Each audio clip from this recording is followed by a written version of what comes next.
Good day, biochemistry students. For today's video lecture, we will be discussing the lipids and fatty acid metabolism that is under your modules 10 to 12.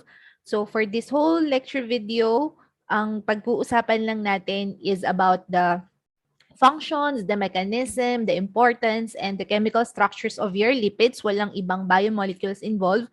And as well as yung pinakamadugong fatty acid metabolism. Again, focus lang po tayo for the lipids and fatty acid metabolism.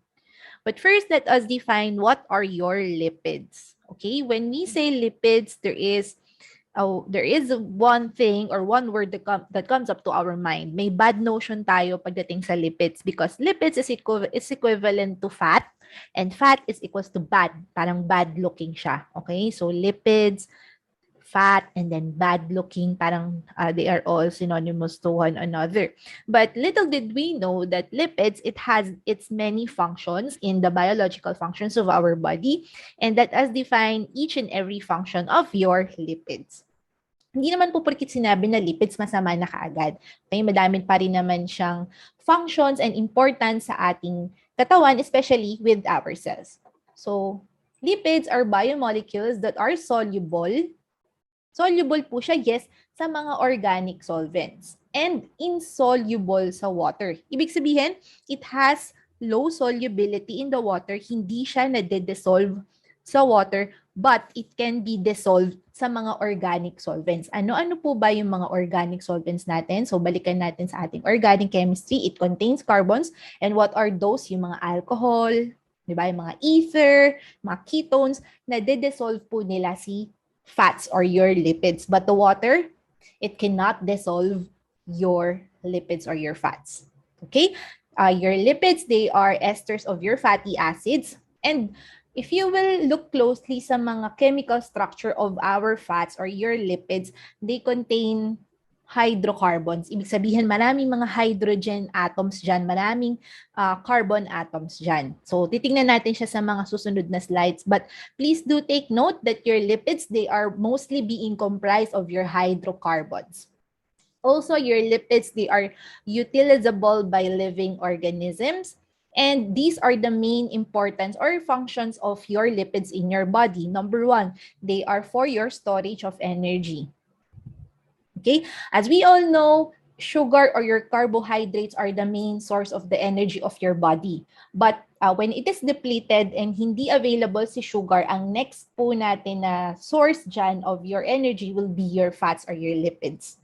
Lipids represent highly reduced forms of your carbon and upon oxidation and metabolism, yield large amounts of your energy, making them molecules of choice for metabolic energy storage. Okay? So again, ang pinaka-main source of our energy is what we call yung mga sugar or your carbohydrates, but when it is depleted and hindi po sila available, ang susunod na choice po natin or option is to get the energy from your fats.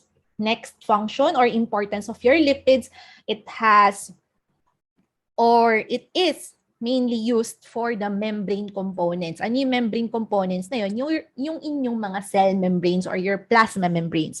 Lipids provide insoluble compartments containing aqueous solution. So kung matatandaan ng ating mga plasma membranes, mostly they are being comprised of your lipids, mga fats, may mga cholesterol dyan, may mga proteins dyan. Marami po siyang, it contains a lot of substances. And isa na po doon si ating mga fats, okay? They function as a membrane component for your cell membrane. Next function is, it is mainly used for as messengers, okay? Your lipids serve as chemical messengers. It has a primary messenger and secondary messenger. For the primary messenger, yung mga steroids hormones natin yan. Okay, these are mainly used for the gene expression. Natatandaan si gene expression, yung DNA to RNA to proteins, okay? Meron po silang silbi doon sa ating mga gene expression. Next is for the secondary messengers, yung mga tinatawag nating prostaglandins and then your thromboxane. So ano pa po ba yung mga pwede nating masabing facts with regards to your lipids? Okay, so si storage energy, babalikan lang natin. Main source nga natin si sugar, but ang susunod na option natin dyan, pag hindi available as fuel reserve, is si fats. Next naman na ano pa ba mga pwede nating facts na sabihin kay lipids? Yung mga chemical structures ng ating lipids or your fats, hindi po sila the same. Okay? Meron silang iba't ibang structure. Kung matatandaan, si amino acid, meron siyang R group. Okay? 'Di ba doon nagkakaiba-iba sila sa R group. Pero yung isang component ni proteins or your ni amino acid, same sila pero doon sila nagkakaiba-iba sa R group. Pero dito kay fatty acids or your lipids or your fats, iba-iba sila ng structure. So makikita natin sa mga susunod na slides ano ba yung mga differences nila when it comes to the chemical structures of your lipids. So moving on, these are the classification by structure of your lipids. So, sobrang dami ng mga examples ng ating mga fats na ibibigay natin sa mga susunod na slides. But you have to take note na meron lang silang tatlong classification. And then pag nag-fall under doon yung fat, nasasabihin natin, mababalikan mo siya kung according sa kanyang function and sa kanyang structure. So, tatlo lang sila. And when we say simple lipids, meron po siyang example na triglycerol or your triglycerides and then waxes. Waxes for the plants naman na to. Pero however, this will fall under the simple lipids. Next, number 2, compound lipids or your complex lipids. Okay, so tingnan natin kung maganda yung sulat ko. Complex lipids. And what are the examples of your complex lipid? Nandito po sila phospholipid. Okay. Another example is your glucolipid and your lipoproteins. Okay? And lastly, your precursor and then your derived lipids. Again, let us recall again what are the examples or your fats that falls under the classification of your simple lipids. We have your triglycerides or your triglycerol. We have your waxes that are mainly for the plants naman na, but isama na natin siya. Next, for the structure classification, number 2 is the complex lipids or the compound lipids. Sorry, complex na naman nasulat ko. Compound pala to or complex. And what are the examples or the fats that are under the complex lipids? We have your phospholipid, number 1, your glucolipid, and then your lipoproteins. And we have your precursor and derived. So we will discuss each and every fat sa mga susunod na slides. So kapit lang po kayo dyan. So these are the lipid classes. Mainly ito yung tatlo. Okay, so ito discuss lang natin na mabilisan or i-identify lang natin siya. We have the fatty acid derivatives, the triacylglycerol or your TAG, the wax esters, the phospholipids, the sphingolipids, the isoprenoids, and then your lipoproteins. Okay? So these are the specific functions of your lipids. Bigyan lang natin sila ng quick overview lang bago natin siya i-discuss much further sa mga susunod na slides. So again, for the specific functions of your lipids, we have your number 1, your fatty acid. It functions as a metabolic fuel. It is the building blocks for other lipids. Next is your triglyceride. Triglyceride po, huwag kalilimutan na it is the main storage form of your fatty acid and serves as a chemical energy. So kung sa carbohydrates, ano ba yung main storage form of your sugar? That is what we call your glycogen that is synthesized in the liver. Sa lipids, meron tayong tinatawag na triglycerides. This is the main storage form of your fatty acids and chemical energy. Next is your phospholipids. Phospholipid serves as a component of membrane, your cell membrane or your plasma membrane, source of arachidonic acid, inositol, triphosphate, and triglyceride for signal transduction. Okay, next. Next, for the specific function of your lipids, nasa number 4 na tayo, which is the sphingolipid. Sorry, lumilipat siya ng kusa ha. Sphingolipid serves as a component of your cell membrane or what we call the plasma membrane. Okay, and lastly, for the component of your membrane, we have your cholesterol or your free cholesterol. It functions as a component of membrane pa din and precursor of bile salts and steroid hormones. So kung matatandaan or tatanungin po kayo what are the component membrane or what are the fatty acids or what are the fats that comprises your cell membrane, meron tayong tatlong isasagot dyan. We have your phospholipid, the sphingolipid, and then the cholesterol or free cholesterol. Okay, again, what are the lipids or fats that comprises your component as a component of your membrane, cell membrane? Meron tayong phospholipid, sphingolipid, and cholesterol. Matatandaan na si ating cell membrane or plasma membrane, hindi lang naman fats ang kanyang main component. Meron din naman yung mga proteins and may mga carbohydrates din naman na component yan. However, pag sinabing lipids or fats, meron lang tayong tatlo. Phospholipids, sphingolipids, and cholesterol. Okay? I cannot stress that enough. Ulit-ulit si ma'am. Next, let us proceed with the cholesterol pa rin naman. It is the precursor of your bile salts and your steroid hormones. Next, bile salts. Punta na tayo kay bile salts. It functions as, for the lipid digestion and absorption, main product of your cholesterol metabolism. Pag tinanong kayo sa quiz, ano ang main product ng inyong cholesterol metabolism? Ang sagot ay bile salts. Again, what is the main product of your cholesterol metabolism? Ang sagot dyan ay bile salts. Your bile salts or your bile acid, they function as for the emulsification of your what we call the fats. Diba? Pag intake ka ng high amount of your fatty acids or yung mga fats na kinain mo, yung bile salts or your bile acid, they will act as an emulsifying agent para mag-combine siya, co-combine siya doon sa mga fats and then ma-absorb siya ng inyong small intestine. Kasi if not, pag hindi working yung mga bile acids niyo or your bile salts, ang tendency lalabas yung mga kinain yung fat as is papunta sa poops. Okay, dediretso siya, papunta siyang, i-excrete niya siya. Kasi ang goal nun is dapat ma-absorb siya or ma-reabsorb siya ng small intestine. Okay, so going back, the steroid hormones, it functions as intracellular signals that regulates gene expression in target cells. Okay, for the gene expression, meron po silang function dyan. Next is the eicosanoids, acts as regulators of your physiological functions. Next are your vitamins. Ano ba yung mga fat-soluble vitamins? Yung ADEK, vitamin A, D, E, and K. It is mainly for the vision, the calcium metabolism as antioxidants, di ba? Vitamin E, and blood coagulation or your vitamin K. Again, for the vision, vitamin A, calcium metabolism, vitamin D, antioxidants, vitamin E, and for the blood coagulation, we will be needing the vitamin K. Next, the ketone bodies for the metabolic fuel. Okay, so these are the specific functions of your lipids. Overview lang yan. Okay, ang mahalaga, alam nyo yung kanilang mga specific functions kasi we will go through each and every fat sa mga susunod na slide.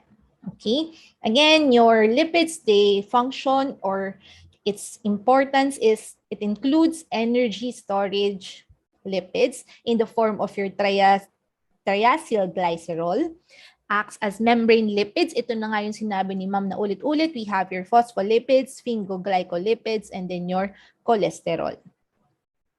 Next, for the emulsification of the lipids, we have your bile acids that is being synthesized in the liver and stored in the gallbladder. The chemical messenger lipids for the steroid hormones and the eicosanoids, and then the protective coating lipids, ito na yung mga waxes na hindi naman natin kailangan, pero sa plants po sila nagfa-function. Okay, tandaan po yung mga facts na sinabi ni ma'am. So, ito na. Mag-next slide na. So, lipat sa next slide. Okay, we have your fatty acids. Okay, the fatty acids, its chemical structure is, it has its R group, and its carboxyl group. Yung COOH, meron po siyang carboxyl group. Again, the fatty acid, meron siyang R group and meron din siyang carboxyl group. So your fatty acid has a carboxyl group at the polar end or the head. Okay? And the hydrocarbon, ibig sabihin marami pong hydrogen, maraming carbon dyan sa chain at the non-polar tail. So if you will look closely on our right side, meron po siyang carboxyl group dito. Okay? Dito, COOH. COOH. Here. And then, meron siyang hydrocarbon chain sa non-polar tail. Ito. Maraming carbon, maraming hydrogen. Okay? Ito yung kanyang tail. Yung carboxyl group na andun sa taas. Okay? Carboxyl group. COOH, maraming COOH. Hindi lang ito. Pero ito. Okay? Again, itong kanyang head, meron siyang polar head. Okay? And then the tail, ito. Ito talaga itsura niya. Pero kung i-dissect natin siya into its chemical structure, ito yung kalalabasan niya on the right side. Meron siyang hydrophobic tail and mali na naman si ma'am doon. Hydrophobic tail and its hydrophilic head. Next, fatty acids are amphipathic. Bakit siya naging amphipathic? Because they possess both polar and non-polar groups. Compounds because the carboxyl group is hydrophilic. Ito siya, yung mga carboxyl group, hydrophilic po yan. And the hydrocarbon tail is hydrophobic. O, tumama na si ma'am doon. Hindi na siya nalito sa kanyang mga facts. Okay? Next, for the fatty acids, most of the fatty acids found in nature have an even number of carbon atoms, usually around 14 to 24. Pero merong mga long chain fatty acids na hanggang 26. Okay? Pero usually even numbers ang mga carbon atoms natin for your fatty acids. Pakitandaan po yan. So ito po yung sinasabi ni ma'am sa fatty acid. It contains a carboxyl group, COOH, and then yung R group. Okay, sa saturated, 'di ba?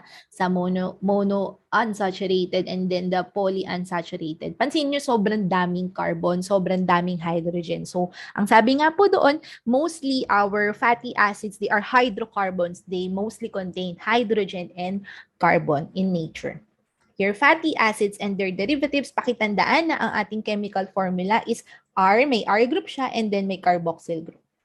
Okay? And then your fatty acids, they are being divided into 3 chains. Okay? We have your short.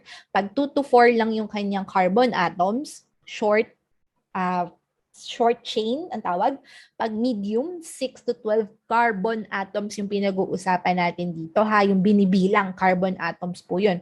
And we have your long chains or your long fatty acid chain wherein meron siyang 14 to 26 or more carbon atoms.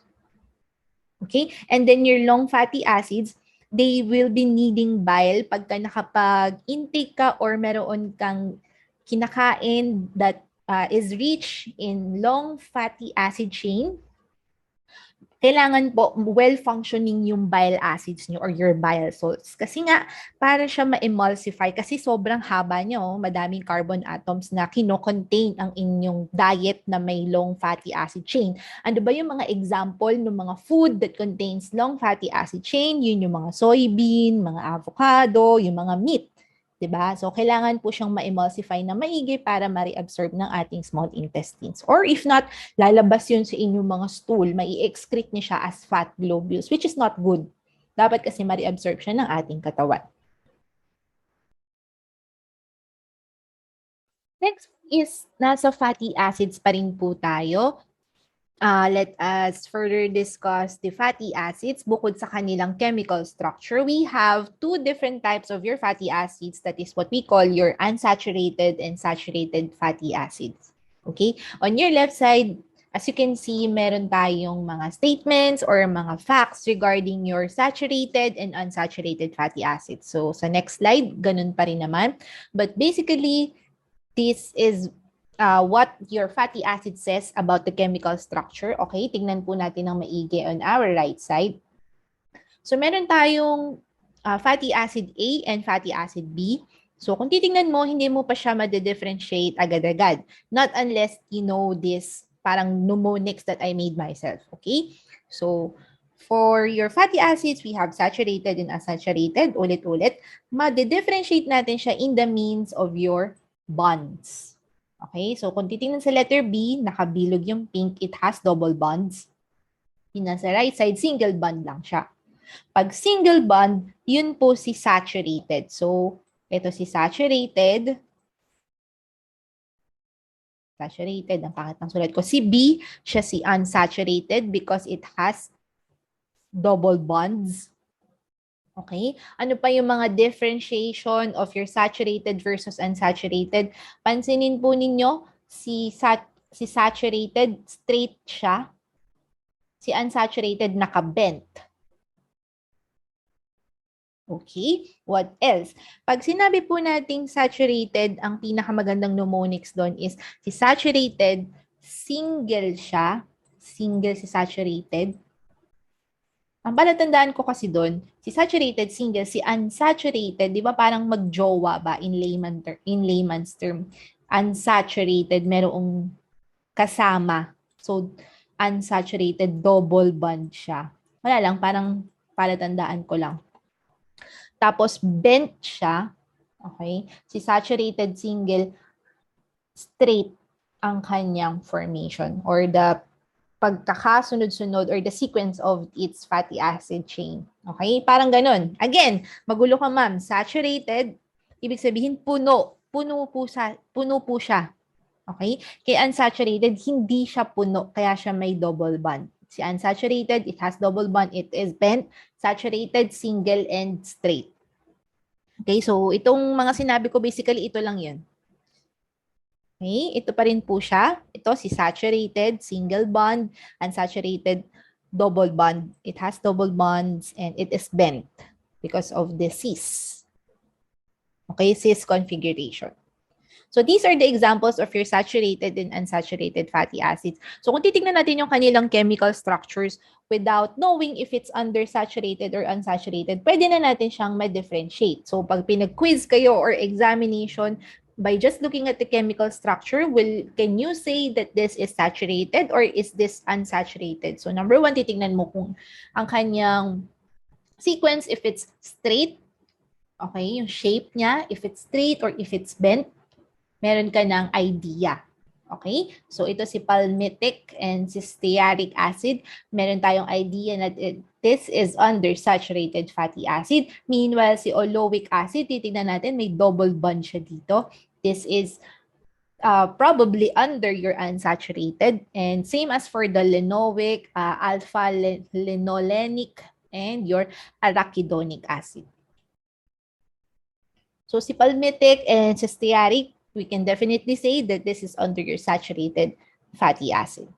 So your unsaturated fatty acids are slightly more abundant in nature than saturated fatty acids, especially in higher plants. The most common unsaturated fatty acid is what we call your oloic acid or your 18 by 9, with the number of the parentheses indicating that the double bond is between 9 to 10 carbons. Please do take note. And then the number of double bonds is an unsaturated fatty acid varies typically from 1 to 4, but in bacteria, this number rarely exceeds 1. Also, the double bonds are also 10 fatty acids to bend or kink. Okay? So ito, meron po tayong tinatawag na saturated and meron din tayong tinatawag na unsaturated and meron din tayong tinatawag na mixture. So ayun, so basically si saturated fatty acid natin, tama naman tayo ng pagkaka-define, si stearic, and then sino pa yung nakita natin? Si palmitic. Okay, by just looking at their chemical structure, tama tayo na saturated fatty acid siya. And then yung unsaturated, si oloic, linolenics, tsaka yung alpha, di ba, nakita natin sa chemical structure a while ago. So let us just see the definition under unsaturated fatty acids have lower melting points than saturated ones. Okay, pakitingnan, unsaturated fatty acid, mas mababa po yung kanilang melting point compared to the saturated fatty acids. Okay, plant oils are liquid at room temperature because they have high proportions of unsaturated fatty acids than do animal fats, which tends to be solid. So, parang may na-skip akong slide. Ito siya. Ayun, hinahanap ko siya kanina. Ayun. Nag-skip siya ng kusa. So again, let us just look closely the saturated versus unsaturated. Si unsaturated, ito yung kanya itsura ng double bond. Please do take note na si unsaturated, pwede siyang magkaroon ng triple or double bond or maraming double or maraming triple bond. Hindi lang isang double bond yan. Okay? There is at least one double or triple bond between the carbons present. Okay? Tignan ulit natin yung chemical structure. It is very rich in hydrocarbon. And your saturated fatty acids, the bonds between all the carbons are single bonds. It is solid at room temperature. Pakitandaan po, ang mnemonics natin for saturated, it is single bond. Saturated siya, it is straight. Pag single, solid yun. Solid at room temperature. Pag unsaturated naman, it is double, it is bent, unsaturated, and liquid at room temperature. So, bahala na po kayo mag-isip ng para dyan. And liquid at room temperature, and then yung inyong saturated, it is mainly from your animal fats. Animal fats, okay? Solid siya kasama. Very wild animal fats. Coming from your bacon grease and then the lard, kung nakakita na kayo ng itsura ng lard, and yung mga unsaturated natin na may mga jowa, parang in layman's term, it is liquid at room temperature and mainly plant-based fats. Okay? Olive oil, peanut oil, as well as oily fish, tuna, and sardine. So, kay unsaturated fat, mas healthy siya. Oh, sad. So, ayun. Tapos na tayo dito sa slide na to. Ang dami ng sinabi ni ma'am, pero basically, that is just about your fatty acids. So some fatty acids are not synthesized by mammals and yet necessary for normal growth and life. So yung mga essential amino acids na tatandaan, yun yung mga kailangan nating i-incorporate sa ating mga daily intakes or sa ating mga food para magawa siya or magamit siya ng ating katawan kasi nga it is not being synthesized normally by our body. For the fatty acids, meron din tayong mga tinatawag na essential fatty acid. It includes the linoleic or your omega-6 kung naririnig nyo yun, and then the alpha-linolenic acids, yung mga omega-3. So, saan ba nakikita yung mga yon?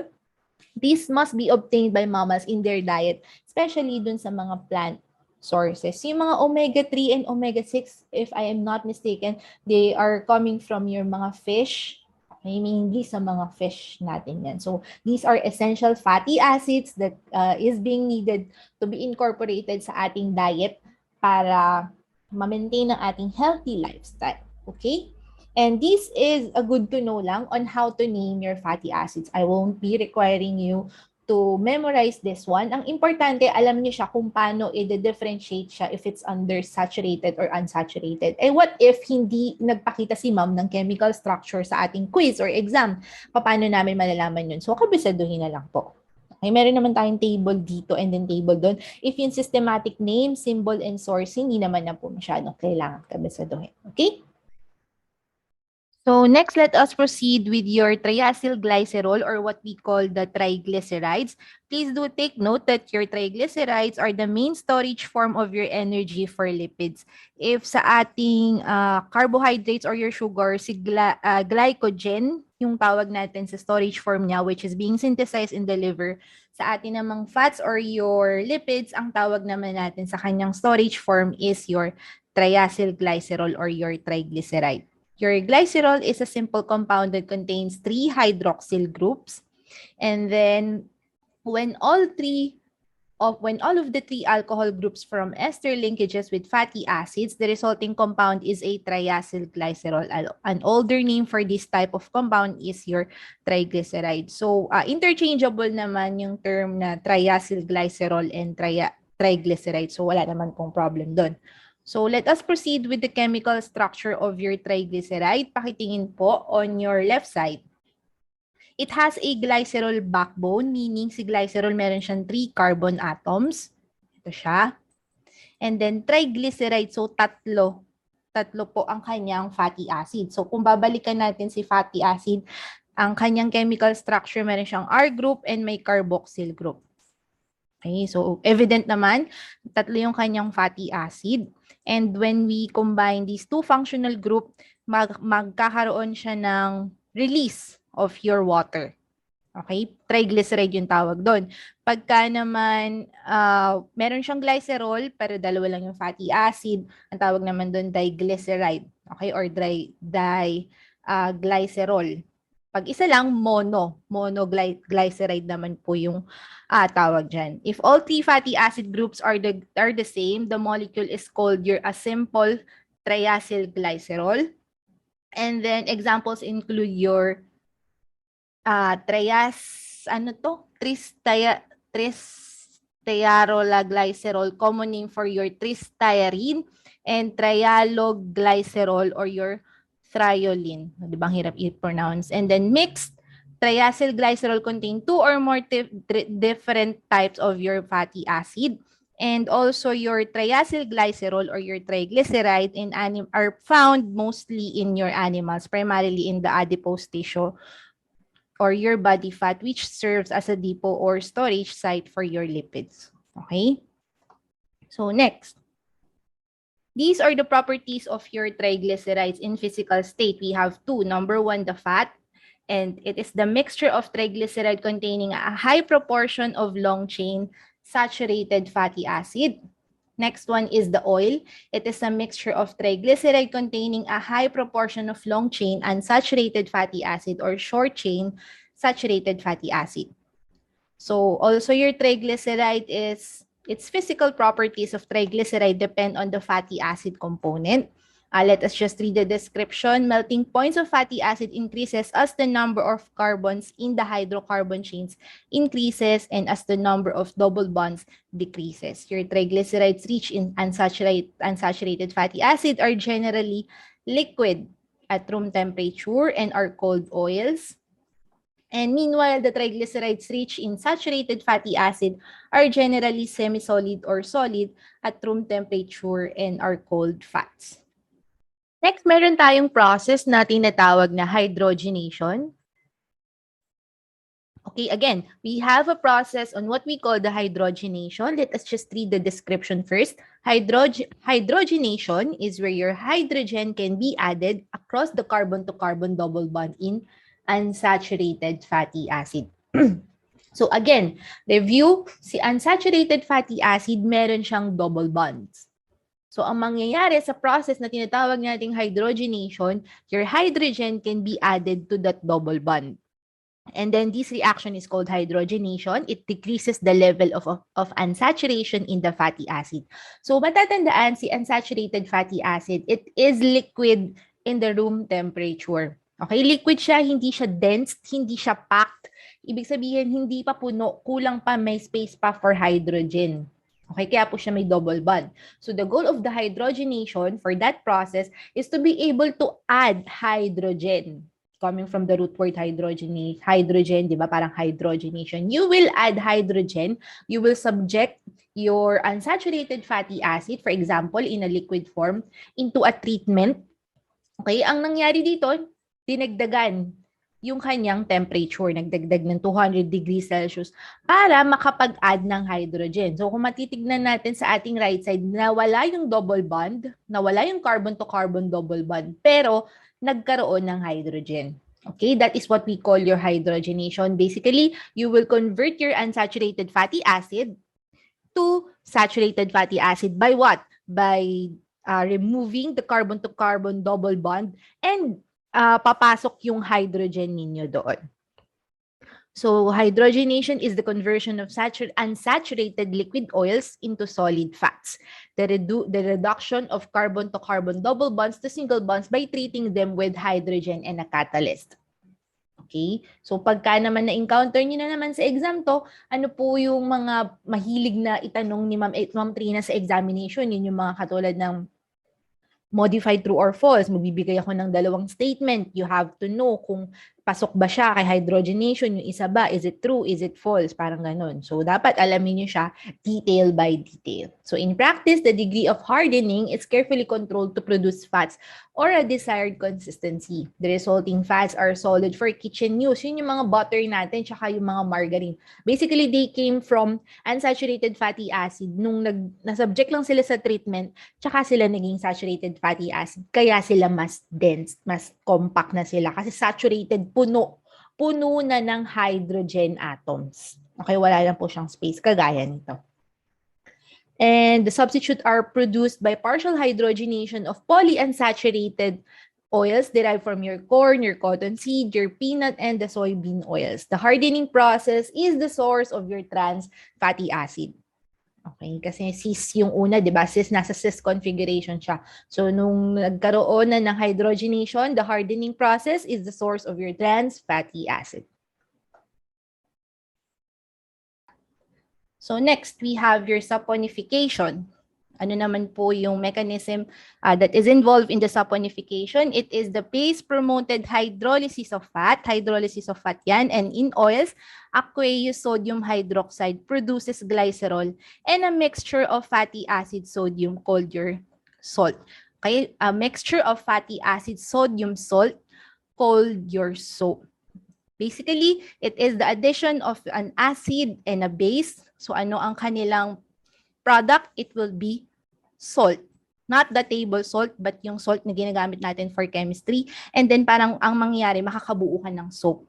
Okay, yun yung process involved in the saponification. It is for the in vitro. Meanwhile, for the in vitro, pagka meron kang triglyceride, when it is being acted upon a lipase enzyme, it will then be ionized, and then ang tawag naman doon, enzymatic hydrolysis. Okay, pag in vitro, outside of the body, meaning it is the saponification. Pag in vivo, okay, ang tawag naman is enzymatic hydrolysis.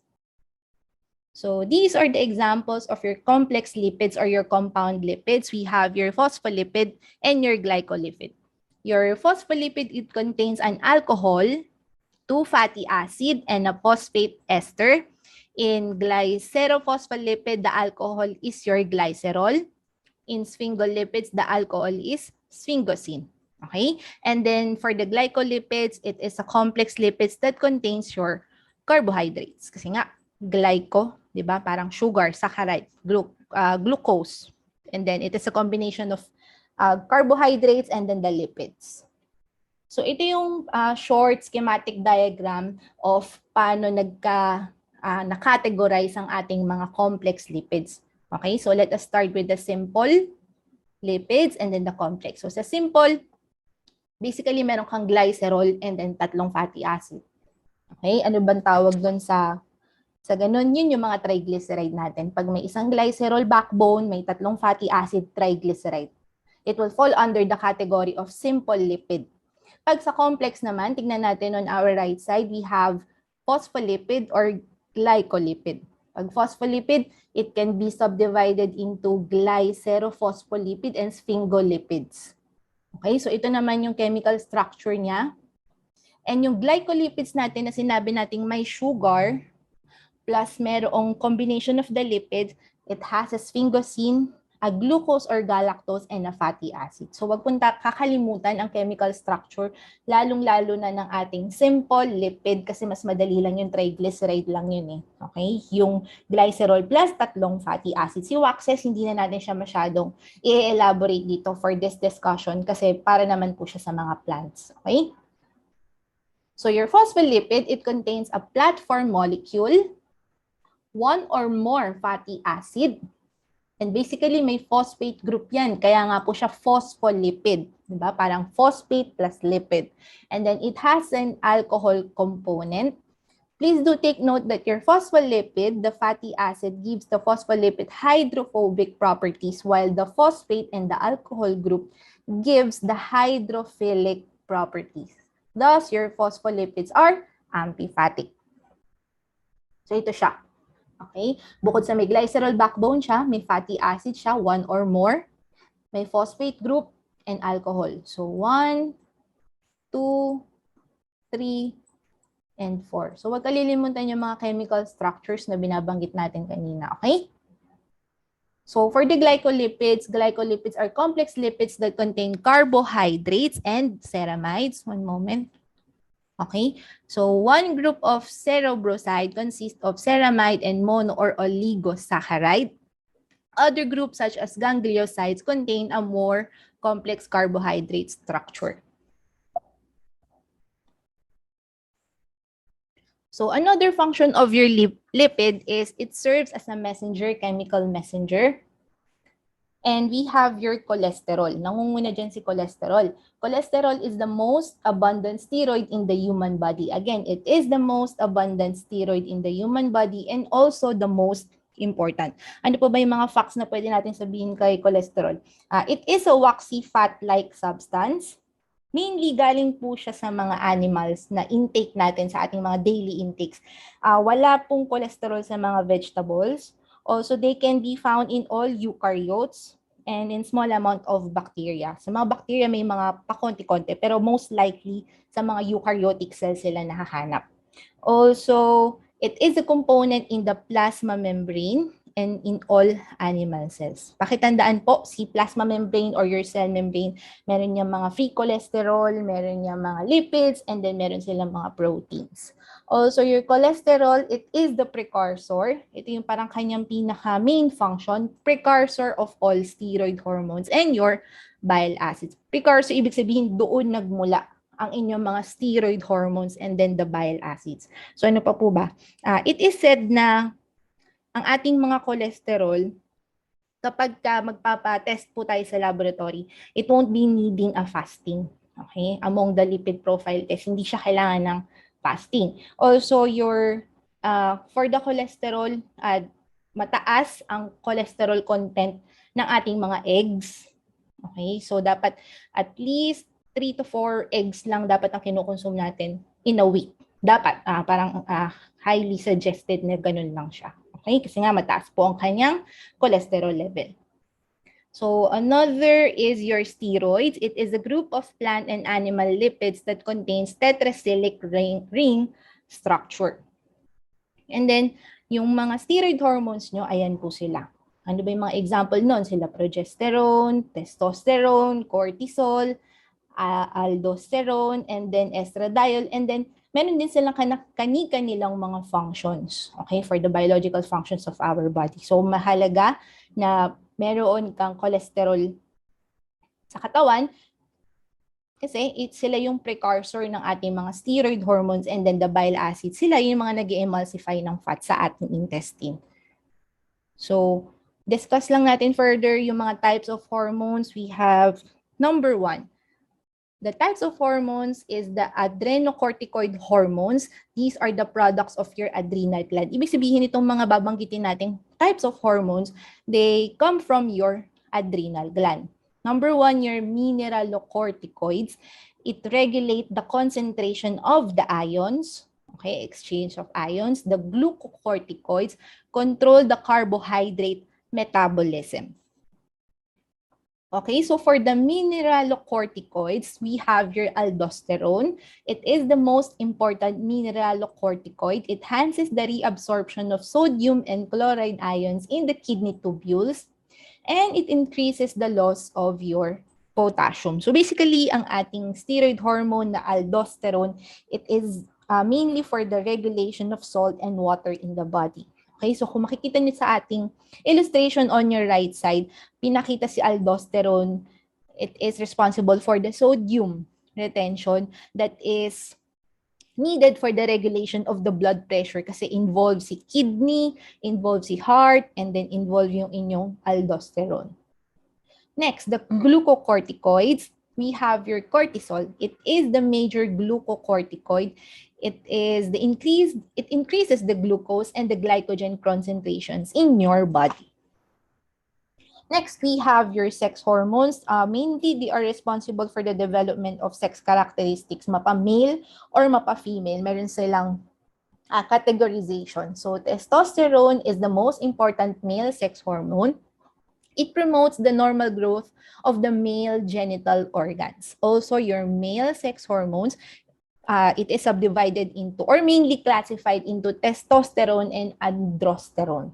And then it is synthesized in the testes from your cholesterol. Sabi ko nga po, precursor po talaga ng ating mga steroid hormones ang ating mga cholesterol. So without this cholesterol, mahirapan tayo makapag-produce ng mga steroid hormones that are needed by our body. Your male sex hormones is the responsible for the development of your male secondary sex characteristics. Please do take note of that. And meanwhile, for the sex hormones of your female or your female sex hormones, it is synthesized in the ovaries from progesterone. Again, from the progesterone, it is responsible for the development of female secondary sex characteristics and control of the menstrual cycle. Next is your estradiol. It is the most important female sex hormone, your estradiol. It is synthesized from the corresponding male hormone. Okay? And then we have two main categorization or two main types of your female sex hormones. We have your progesterone and then the estradiol. So next, how is your cholesterol being transported in the body? So ma'am, na-mention nyo po na ang ating mga lipids, they are insoluble in water. So how they were able to being transported from different organs, 'di ba? Meron tayong blood which is in liquid form. So paano po sila nakakapag-transport sa iba't ibang organs natin if they are insoluble in water? So doon na papasok yung tinatawag nating lipoproteins. Okay? Kasi nga po, si ating lipids, they are non-polar, they are insoluble in water, so they will be needing yung mga transporters po natin. Okay, so that they can be exchanged and transported into different organs. Doon na papasok yung mga lipids. Kaya nga siya combination of lipid and the protein. Doon na papasok yung protein. Okay, your proteins will serve as a transporter. Siya yung magkikerry, yung itong lipoproteins, itong combination na to ang magkikerry doon sa inyong mga cholesterol papunta sa iba't ibang organs of the body. Okay? So, meron kasi siyang amphipathic din as well ang inyong mga proteins. So, pwedeng kumabit yung mga lipids doon sa proteins and then that will make the lipids more soluble so that they can be carried to different organs in your body. So, your lipoproteins are the carriers of your cholesterol. And please do take note that our main transport protein of your fatty acid is what we call the albumin. Okay, so sulat lang natin. The main transport protein of your fatty acid is what we call your albumin. Most lipoproteins contain a core of hydrophobic lipid molecules surrounded by a shell of hydrophilic molecules such as protein and phospholipid. There are 4 kinds of lipoproteins. Okay, meron tayong 4. I-dissect natin siya one by one. We have your HDL or what we call the high density lipoprotein. Ang tawag po dun yung good cholesterol. Okay, so naalala ko, puro kayo nagkamali sa exam dahil dito. Dun sa susunod pala na item. So ito muna, si high density lipoprotein or what we call the good cholesterol. It is being comprised of more or less marami siyang protein, marami din siyang cholesterol. So evident naman, 33% ang kanyang protein and then 30% naman ang kanyang cholesterol content. Your HDL has the highest content of protein among these 4 lipoproteins. Siya yung may pinakamaraming protein. It is the heaviest lipoprotein, pero siya yung smallest. Okay? Kaya siya tinatawag na good cholesterol din kasi nagtatransport din siya ng mga cholesterol. Pero i-discuss na lang natin sa susunod na slide. Pero mainly, your HDL or your high density lipoprotein is what we call the good. Hindi porkit high, di ba siya na yung bad? Pag high density lipoprotein, it is the good cholesterol. Okay? It consists of 33% protein, 30% cholesterol. It has the highest content of protein. Okay? And then it is the heaviest lipoprotein. Pero siya yung smallest. Next, ito na yung tinatawag nating low density lipoprotein or what we call the bad cholesterol. It is mainly being comprised of 25% protein and mas marami kasi yung cholesterol niya, 50% cholesterol. Okay? So, ang sabi, if you have a lot of LDL na nagsistay sa blood nyo, kuwari masyadong madami yung lipid or fatty acid intake sa inyong diet and it will stay on your blood for a long time, it will then be oxidized.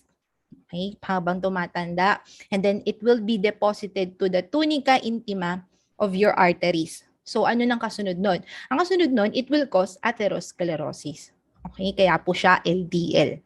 Next, let us proceed with your very low density lipoprotein or what we call the VLDL. It carries your triglycerides or your fats that is synthesized in the liver. Okay? And lastly, your chylomicrons, which carry the dietary lipids synthesized in the intestine. Pakitandaan po, it carries the dietary lipids synthesized in the intestine. So, si HDL and LDL, mostly ang kanilang content ay meron silang protein and cholesterol. Si chylomicrons naman, ang kanyang content, mostly meron siyang triglyceride. Yun yung difference niya. So, Since mas marami siyang fats, kasi nga mas marami siyang triglycerides, mas may tendency na pag sinubject mo yung specimen mo, okay, na nasa tube, sa ultracentrifugation, magpo-float yung mga chylomicrons doon. Okay? Pakitandaan po na ang ating chylomicrons, they are being synthesized in the intestine and they are the lightest po siya kasi nga wala siya masyadong protein or wala siyang protein at all, pero siya yung biggest kasi nga marami siyang fats. Okay?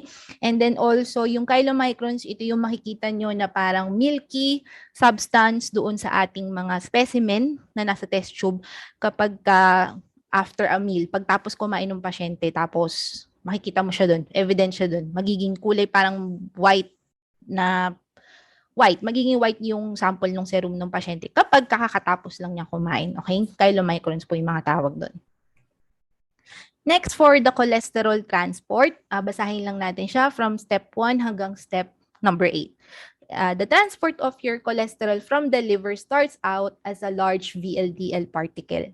Then next, VLDL contains triglycerides and cholesterol esters. Once VLDL reaches muscle or fat tissues, triglyceride and proteins are removed from the VLDL. Next, as fat is removed, its density increases and it becomes LDL. Next, LDL carries cholesterol to the cells where specific LDL receptors bind it. And then your ApoBeta 100 protein on the surface of the LDL binds specifically to the LDL receptor molecules in the coated pits. After such binding, the LDL is taken inside the cell or what we call the endocytosis, where enzymes break down the lipoprotein.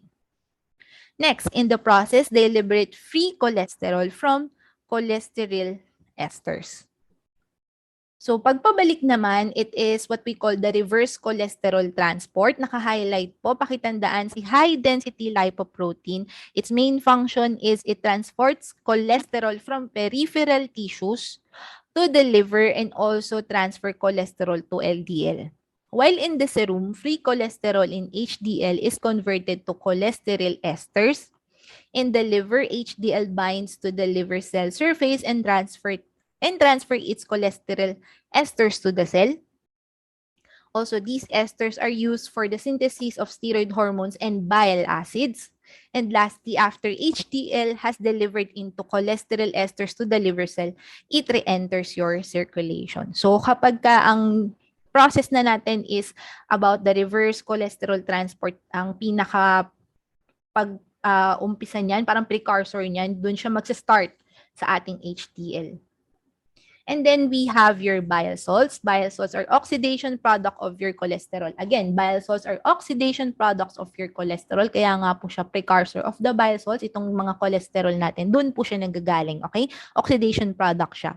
It is synthesized in the liver, stored in the gallbladder, and secreted into the intestine where the emulsify dietary fats and aid in the absorption and the digestion. Bile salts or your bile acids are important for the emulsification of the fats para ma-reabsorb siya ng inyong mga intestines. So, yun po yung silbi ni bile salts or your bile acids. Next function, nandun pa rin tayo sa lipids as messengers, but we will proceed with the prostaglandins, the thromboxanes, and then your leukotrienes or leukotrienes. Your prostaglandins, a family of compound that have 20 carbon skeleton of prostanoic acid. Again, a family compound that have 20 carbon skeleton of prostanoic acid. It is detected in the seminal fluid, pakitandaan, which is produced by the prostate gland. Okay? Evident naman sa ating term prosta, di ba? Parang it is produced from the prostate gland and detected in the seminal fluid. So your prostaglandins, the prostaglandins are a group of lipids made at sites of tissue damage or infection that are involved in dealing with injury and illness. So your prostaglandins, they are involved in the smooth muscle contraction. Okay, so mga babae, pagka naman yung tinatawag natin, may dysmenorrhea. Okay? Hindi naman porket po sinabi na it is detected in the seminal fluid which is produced by the prostate gland. Ibig sabihin, applicable lang siya for the boys. Ito din po, meron din po tayong mga tinatawag na prostaglandins. They control the processes such as inflammation, the blood flow, the formation of blood clots, and the induction of your labor. Also, your prostaglandins are not stored in the tissues. Again, it is not stored in the tissues as such, but are synthesized from membrane-bound 20-carbon polyunsaturated fatty acids in the response to specific physiological triggers, such as yung mga inflammation, yung mga pain na nararanasan natin or mga na-experience ng patient. Ayun, doon lang siya lumalabas yung mga prostaglandins kasi hindi po siya nakastore sa inyong mga tissues katulad ng mga sugar, katulad ng ibang fats. Okay? Hindi sila nasa in a stored form. Okay? Lalabas lang sila pag mayroong mga specific physiological triggers. One such polyunsaturated fatty acid is arachidonic acid. Okay? Next are your COX enzymes, your COX or COX enzymes. Parang short term siya sa cyclooxygenase enzyme, which is subdivided into two forms. We have your COX-1 and then the COX-2. Next, your thromboxanes. Ito siya, they are mostly found or commonly found in your thrombocytes. Your thromboxanes, di ba, coming from the root word thrombo, meron ka ng idea, coming from your thrombocytes. It is essential for platelet aggregation and your vasoconstriction. So let us just read the definition. Your thromboxanes are also derived from arachidonic acid. Thromboxane A2, it induces the platelet aggregation and vasoconstriction. Aspirin and other NSAIDs inhibit the synthesis of thromboxane by inhibiting the COX enzyme.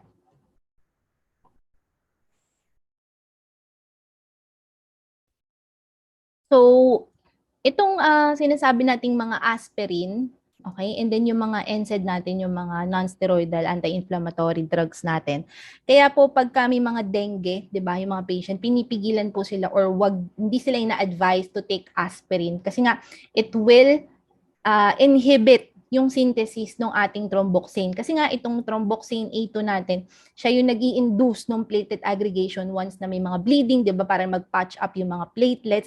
And then ang trabaho ni aspirin, i-inhibit niya yun, pipigilan niya yung pinakatrabaho ni thromboxane A2. So your aspirin and other NSAIDs inhibit the synthesis of your thromboxanes by inhibiting yung COX enzyme. Next, the last part of your lipid as messenger, or basically the functions of your lipids, is your leukotrienes or leukotrienes are also synthesized from your arachidonic acid. They occur mainly in the leukocytes. Okay, and then they produce muscle contractions, especially in the lungs, and thereby can cause asthma-like attacks. They are 100 times more potent than your histamine. Again, they produce muscle contractions, especially in the lungs, and thereby can cause asthma-like attacks. They are 100% more potent than your histamine. Several recently developed anti-asthma drugs inhibit the synthesis of your leukotrienes.